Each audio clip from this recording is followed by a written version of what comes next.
আসসালামু আলাইকুম। সবাই কেমন আছেন? আশা করি সবাই ভালো আছেন। দালালের উদ্দেশ্য একটা ভিডিও করতেছি। দালাল আমার এলাকাত গেছে, বলছে আমার ছাত্র বাইরে বলছে যে পুলিশে ধরছে। হ্যাঁ, হ্যাঁ ভাইয়ে বলে গে ছুড়ে আনছে, আমার ভাই তাই মালয়েশিয়া। মানে মিথ্যা একটা প্রচারণা করছে আর কি। দালাল আমাদের এলাকায় আসছিল, ওই অনেকজনের সাথে মানে বইলা গেছে আর কি। দালাল, তুই তো আমার আনছস। হ্যাঁ, আমার আনার পরে আমার সাত বোন জামাইরও আনছস, কাউরে আকামত যাস না। এই বোন জামাই কাজ কাম করছে, টাকা পাই নাই।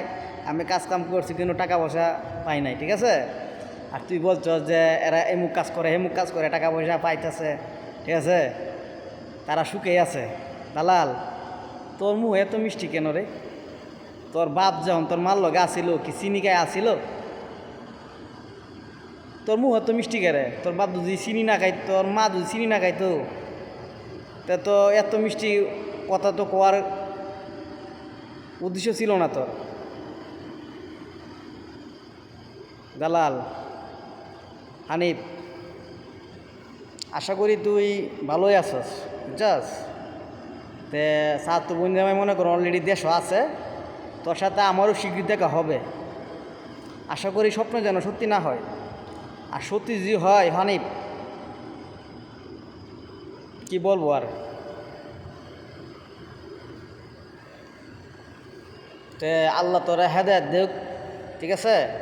তে আমার মতন ড্রাইভারদের আইনে বিপদে ফালবি, গালি গালাস শুনবি, তোর তো ভালোই লাগে, তোর তো অনেক ভালো লাগে।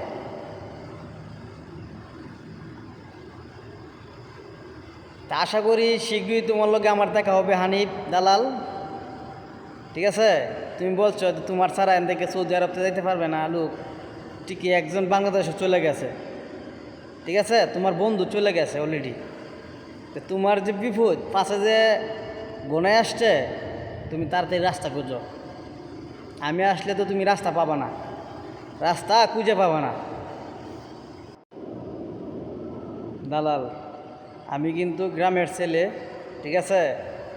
আমার সাথে পাঙ্গা নিও না।